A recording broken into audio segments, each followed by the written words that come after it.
Hello everyone, today I'm going to review for you Sumo. This is a two-player trick-taking game. There aren't too many of them out there with a very striking look. But is it striking gameplay? Well, let's go over roughly how the game plays. I'll give you some pros and cons and let you know if it's a game you should be adding to your collection. And just so you're aware, this was provided to me by Bright Eye Games. Each game of Sumo, and you're probably going to string a few games of Sumo together to create a tournament. Each game is going to have two phases. It's going to start with the lead phase, where you're determining who's going to be the lead player, and then it's the actual bout taking place in the sumo ring. And that ring, the dojo, has three parts. It has a middle, where you're going to be starting out, and then a left and a right side. And, well, after that, you have been thrown out of the ring. So after dealing out the cards to the two players, you go into that lead phase. You are both going to look at your hand of cards and secretly choose one card to then reveal at the same time. Whoever's card is the highest is the lead player and will start the trick when you move to the bout phase. If those numbers are the same, well, you're sliding those cards that have just been revealed out of the way and going again until one of you actually does play a higher number. A small caveat is, if you do manage to get through to only having one card and still no lead player has been determined, you just restart the game. Then the bout begins, and this is normally where the majority of the game happens, though it can be over very quickly indeed. The lead player will choose one card from their hand and play it face up onto the table. Then, just like in any other trick-taking game, if their opponent can play a card of that colour, they have to play a card of that colour from their hand into the trick. Typically, if that following player hasn't played a card of the same colour, they will lose the trick. And if the cards are the same colour, typically the highest value is going to win the trick. And the winner will push the sumo wrestler card towards their opponent by one step. If it starts in the middle, for instance, it's just going to be pushed one step towards them. But if it's already that one step towards them, they're going to be pushing them out of the dojo and winning the point or that round. If someone hasn't won the bout at this point, you just go on to a new turn, with whoever won the previous turn being the lead player. Of course, there's other ways to win. If you play a 4 against an opponent's 1 of the same colour, you crush them and instantly win the match. If your opponent is really trying to show force and they have played a 5 and you play a 1 of the same colour, you effectively use their own strength against them and instantly win the match. And last but not least, if you're on the edge of the ring and you play a 2 of a different colour, you flip them over you and out of the ring. Again, another instant win condition. So you have those 3 instant wins, as well as being the winner of the final trick, or just at any point pushing your opponent out of the ring. That is how you win or lose a match, and you can string them together over a tournament. There's a little notepad provided that lets you track your wins, your losses, and even the move that won it you or lost it for you. You can also squiggle a little bit and like give the sumo a moustache or a beard or some funky mohawk. And you can do all that and keep track, and basically you go as that sumo in the tournament mode until you have 3 losses. You retire then, and you look against the table in the rulebook to see, are you a grand champion or not? So that is how you play sumo, including how you string multiple matches together. Let's go over some pros and some cons now to let you know if you should be adding it to your collection. First of all, the game is rapid. It says 5 minutes on the box, but you can have a game end in 30 seconds. That's definitely happened to me, both in a winning and a losing way. And that is, the first few games feels, ooh, this is almost too quick. And I think some people will find maybe this is a bit too fast of a game and maybe would have liked a larger ring to push and pull, but it's all, I think, about therefore stringing those matches together. You'll also find that your first few games will be over in an instant as you forget, if I'm playing a 5 and they play a 1, they instantly beat me. And you will forget those little ones, and literally the ones, and potentially even the 2s, as, I'm about to push you out of the ring, and they've played a 2 to flip you over their shoulder sort of thing. And I like the fact that those cards are in there. It means none of the cards feel really good or really bad. If anything, In a lot of trick-taking games, that top number, it feels always good. Yeah, sometimes there's caveats, but in Sumo, a 5 can feel strong. You're getting a big push, but if they've got a 1 to play against it in the same colour, it's like the ultimate risk. So it's almost like you don't want the 5s in your hand, which I don't think many other trick-taking games do as well. The cards are kind of split into two groups. The 1s, the 2s and the 4s have those instant win conditions, and the 3s and the 5s have a bit more of a controlled win about them, making it really interesting, certainly when you have the two phases. And actually, after a few games, it took me certainly a few games to start to realise that that first phase of working out that who's going to lead, who is taking the first turn in the game, and don't get me wrong, going first is important, but it's also a really good opportunity to get rid of something from your hand. Certainly, if you've got a handful of, say, 2s, you might want to just get rid of this other card, let them go first, because now I don't have one of that, a single card of that colour. And, based on my hand, there's a good chance that they've got some cards that they're going to try and play against me, and I can use one of these 2s that are in my hand to great effect. And I like it when a game sort of can surprise you after a few games of you going, hang on, there's more to this than meets the eye. It sort of becomes, over time, more a game about trying to determine what you think your opponent has in their hand and what they can respond with, as much as what you're playing from your hand. And I think that's a really good indicator of a strong trick-taking game.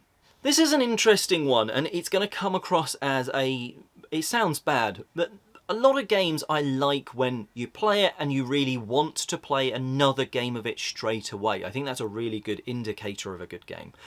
Sumo, however, has almost a need to play another game, and not from a like, oh, I really I need to play another one. It's more of a, you need to play multiple matches back to back.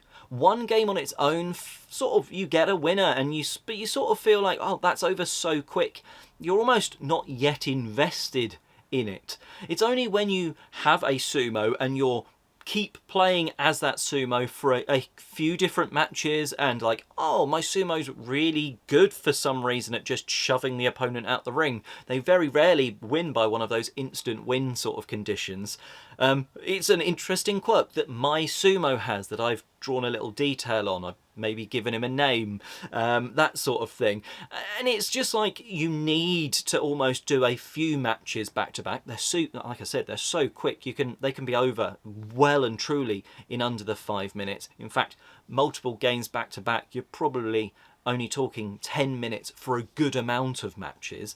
And you almost then, once you've played a few games with your Sumo, oh, I've finally lost as this Sumo, that sort of job. That's when you get invested and you want to keep playing as your Sumo until they retire, so you can see where they come on that chart in the rulebook. It's one of those weird ones where you almost have to play a couple of matches before you start getting that investment, and then you want to carry on.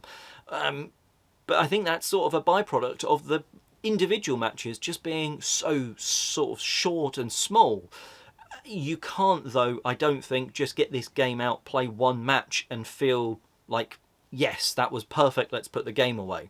I think you do need to get the box out, play a few matches, and then you get that feeling of, yeah, we played as Sumos, my Sumo did this, yours did that, and had a good experience. When it comes to the production, you obviously have that very stunning looking box. That bright yellow really does draw the eye, and, well, it's also a sort of simplistic art style on the box that kind of leads itself to the rather simple gameplay that's within it. Then it comes to the cards. I think they are quite nice. They obviously have like the 3 symbol, as well as writing 3, the numbers, etc. like that.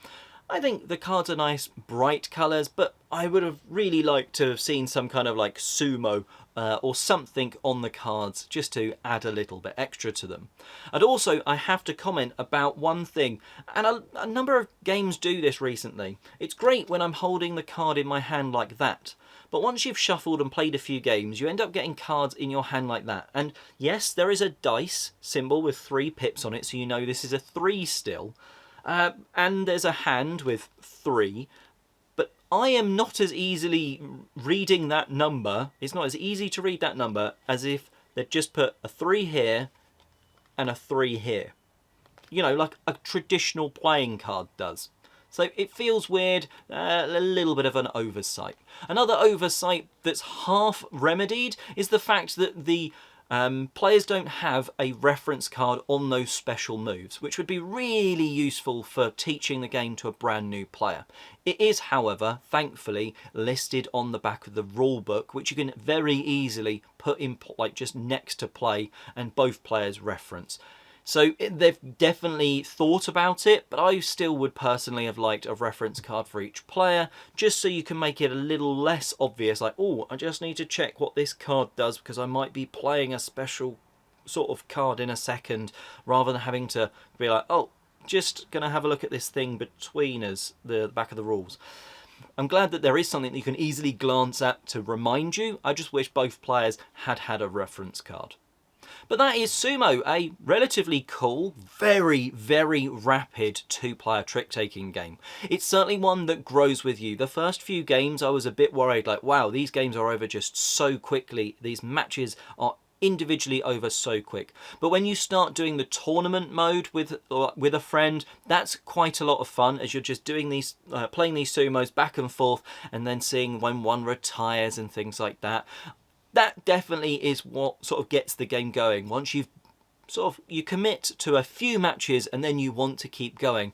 But an individual match itself, it's almost like it doesn't have that hook, that grab to make you want to play a second match straight away. But as soon as you've done like those 2-3 matches, that's when you're hooked on, my sumo is doing this, which is a bit of an interesting one, but it does still grab you. But just be aware, you know, that first play, it might feel like, wow, that was over too quickly. For me, it captures some good trick-taking elements. That the highest number, the 5, has a risk to it, like really heavy risk if someone has a 1 in their hand. So there's all those parts where it's like, just because I'm playing a good card doesn't always mean that my opponent's not going to be able to come back at me. And like I say, those matches are short, sharp, so if you think, oh, I've had a terrible hand of cards, you're going to lose pretty quickly and you can move on to the next one. But that is Sumo. Hopefully it's helped you know if you should be adding this one to your collection. I know it has been demoable at a number of conventions now, including, I think it was at Essen Spiel, it was certainly at UK Games Expo this year. That's where I picked this up from Bright Eye Games. So if you're still a little bit on the fence, definitely go and check it out, because I do think you can have fun with this one, and there's not many trick-taking games that work well for 2 players, and well, you're certainly not going to be playing this one for too long when it hits the table, not in a bad way, but because the games are so fast. But if you've played it, let me know in the comment section below what you thought of Sumo, and until next time, have a fantastic day gaming. Okay, you've made it this far. I'm going to try and read these. I apologise in advance. Yori Kori, Wawatang Gage, Abyss Tayoshi, Hikotushi, and Wakari. I'm pretty sure I butchered all of those, but that was just sumo moves.